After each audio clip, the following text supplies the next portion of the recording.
নমস্কার বন্ধুরা, মিন্টু ছোট রান্নাঘরে সকলকে জানাই স্বাগত। সকাল সকাল চলে এসেছি রান্নাঘরে। আজকে একটু জলখাবার বানাবো পরোটা আর আলুর তরকারি। তো এই দুটো রেসিপি তো সবার ঘরেই হয়ে থাকে, প্রত্যেক বাঙালির খুবই একটা চেনা রেসিপি। প্রায় সময় আমরা বাড়িতে এগুলো বানিয়ে থাকি, খেয়ে থাকি। তো আজকে আমি কীভাবে রেসিপি দুটো বানাবো সেটাই আপনাদের সামনে শেয়ার করব। আর কী কী নিয়েছি, কীভাবে বানাবো সবটাই আপনাদেরকে রান্না করতে করতে দেখিয়ে দেবো। চলুন, আগে আলুর তরকারিটা বানাবো।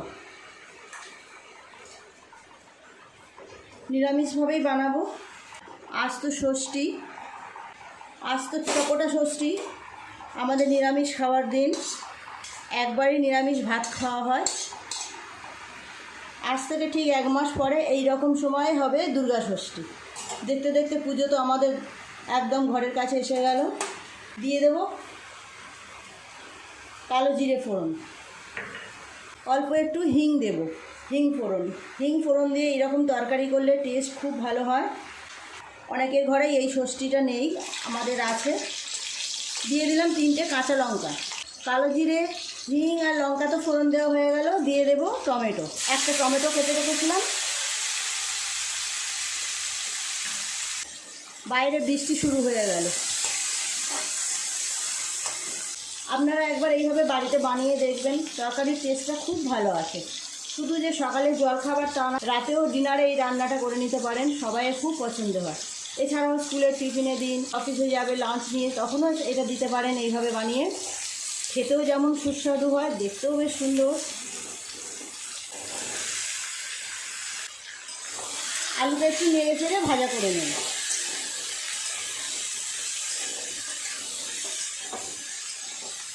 হিংটা দেওয়ার জন্য তরকারির টেস্ট কিন্তু দ্বিগুণ হয়ে যায়। যে কোনো নিরামিষ তরকারিতে এরকম একটু হিং ফোড়ন দিলে খুব ভালো হয়, গন্ধ আছে। এইরকম আলুর তরকারি বানানোর জন্য খুব বেশি উপকরণেরও প্রয়োজন নেই। খুব সামান্য 2-3টে উপকরণ দিয়েই তৈরি হয়ে যাবে এত সুন্দর একটা টেস্টি আলুর তরকারি। 3-4 মিনিট সময় নিয়ে এইভাবে আলুগুলো একটু নেড়ে চেড়ে লাল করে ভেজে নেব। হয়ে গেছে ভাজা। দিয়ে দেবো মশলা বলতে তেমন কিছুই না, দেবো একটু হলুদ গুঁড়ো, লঙ্কা গুঁড়ো, হলুদ গুঁড়ো আর দেবো লঙ্কা গুঁড়ো। আমি তো 3টে কাঁচা লঙ্কা দিয়েছি, তো সেইভাবে অল্প করে গুঁড়ো লঙ্কাটা দেবো। আর দেবো নুনটা তো অবশ্যই স্বাদ মতো দিতে হবে।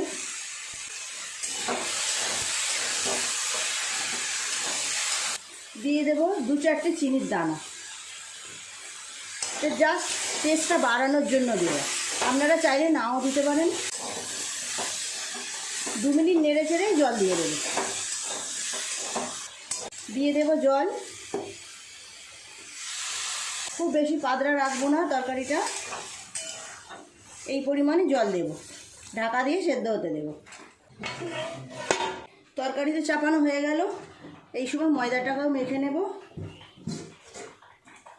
নিয়েছি পরিমাণ মতো ময়দা। দিয়ে দেব নুন আর তেল, নুন, সাদা তেল আরও অল্প একটু দিলাম। খুব ভালো করে নুনটা তেলটা ময়দার সঙ্গে মিশিয়ে নেব। দেব অল্প একটু চিনি। সমস্ত জিনিস খুব ভালো করে ময়দার সঙ্গে মিশিয়ে নেব। উষ্ণ গরম জল করে রেখেছি, অল্প অল্প করে জল দিয়ে দিয়ে ময়দাটাকে সুন্দর করে মেখে নেব।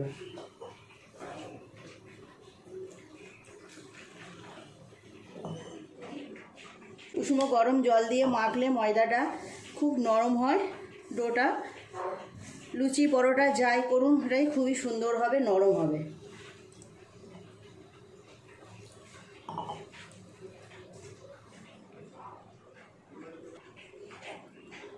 আরও একটু জল দিতে হবে। অল্প অল্প করে জল দেব আর মাখতে থাকবো এইভাবে। লুচি বলুন, পরোটা বলুন, রুটির আটা বলুন, যাই বলুন, একটু সুন্দর করে মাখতে হয়। গায়ে জোর দিয়ে দিয়ে চেপে চেপে মাখলে রুটি, লুচি, পরোটা সবই কিন্তু খুব সুন্দর হয়। এইভাবে চেপে চেপে খুব সুন্দর করে ময়দাটাকে ভালো করে মাখিয়ে নেব। 7-8 মিনিট সময় নিয়ে ময়দাটা এইভাবে সুন্দর করে মাখিয়ে নিয়েছি। চাপা দিয়ে রেখে দেব। আলুর তরকারিটা কতটা হলো দেখব।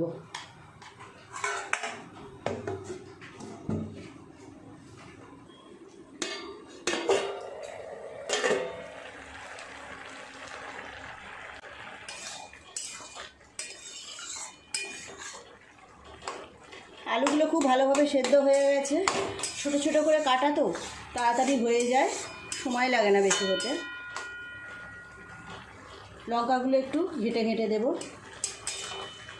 যারা বেশি ঝাল খেতে পছন্দ করেন তারা 2-4টে কাঁচা লঙ্কা বেশি করে দিয়ে দেবেন, খাওয়ার সময় টিপে নিলেই হয়ে যাবে। আলুর তরকারি হয়ে গেছে, আমি একটু মাখা মাখা রাখবো, তাই আরেকটুখানি জলটা কমে গেলেই নামিয়ে নেব। আলুর তরকারিটা পুরোপুরি হয়ে গেছে, নামিয়ে নেব।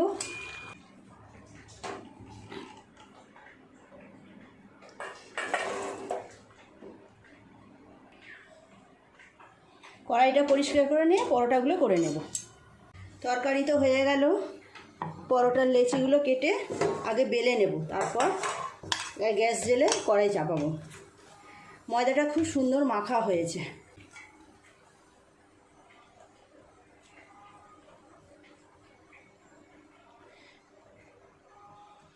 এই রকম সাইজের লেচি করব, রুটির লেচি যেমন করি তার থেকে অল্প একটু বড় করব, এই রকম সাইজ।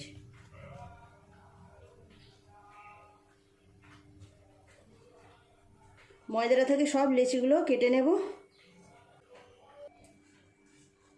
সব লেচিগুলো কাটা হয়ে গেছে, আগে এইভাবে গোল গোল করে নেব, পাকিয়ে পাকিয়ে। কয়েকটা পরোটা আগে বেলে নেব।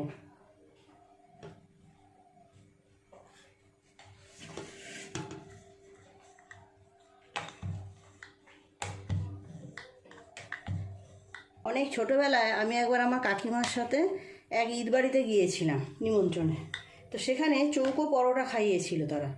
সেই থেকে আমি ভাবতাম, বাবা চৌকো পরোটা মানুষ কী করে বেলা, আমরা তো আগাগোড়া জানি যে হয় গোল আর না হয় 3 কোনা। এই পাশটা মুড়বো, এই পাশটা মুড়ে দেব। এবার এই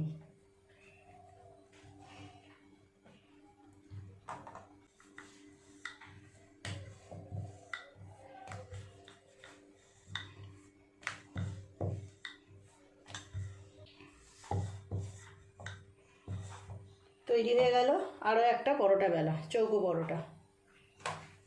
আরও দুটো একটা বেলে নেব, তারপর গ্যাস জ্বালবো। এক এক করে অনেকগুলোই পরোটা বেলা হয়ে গেছে, এবার গ্যাসটা জেলে এইগুলো আগে করে নেব। একসাথে অনেক পরোটা বেলে রাখলেও গন্ধ যাবে পরোটাগুলো।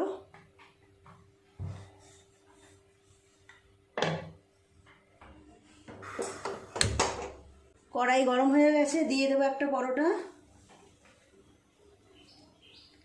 আগে একটু এপিট ওপিট সেঁকে নিয়ে তারপর তেল দেব।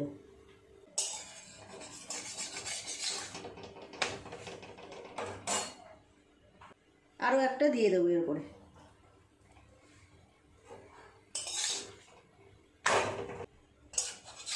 কি আকাশ ডাকছে, আজ তো খুব বৃষ্টি হওয়ার কথা। সেঁকে নিয়েছি, এবার তেল দিয়ে দেব।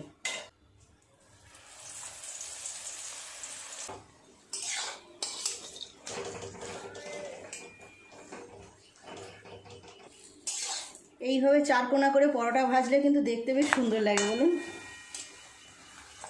3 কোনা পরোটা তো সবসময় বাড়িতে করা হয়, মাঝে মাঝে আমি এরকমভাবেও বেলে করি, বেশ সুন্দর দেখতে লাগে।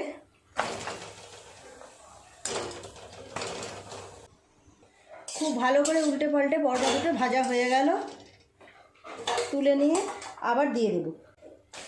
এইভাবে এক এক করে সব পরোটাগুলোকে করে নেব।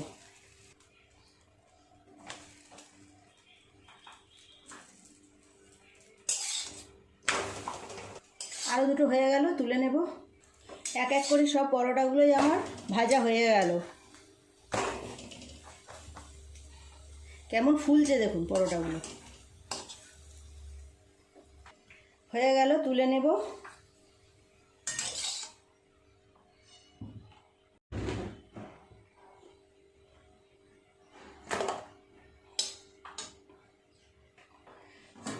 সব পরোটা আলুর তরকারি তো তৈরি হয়ে গেল।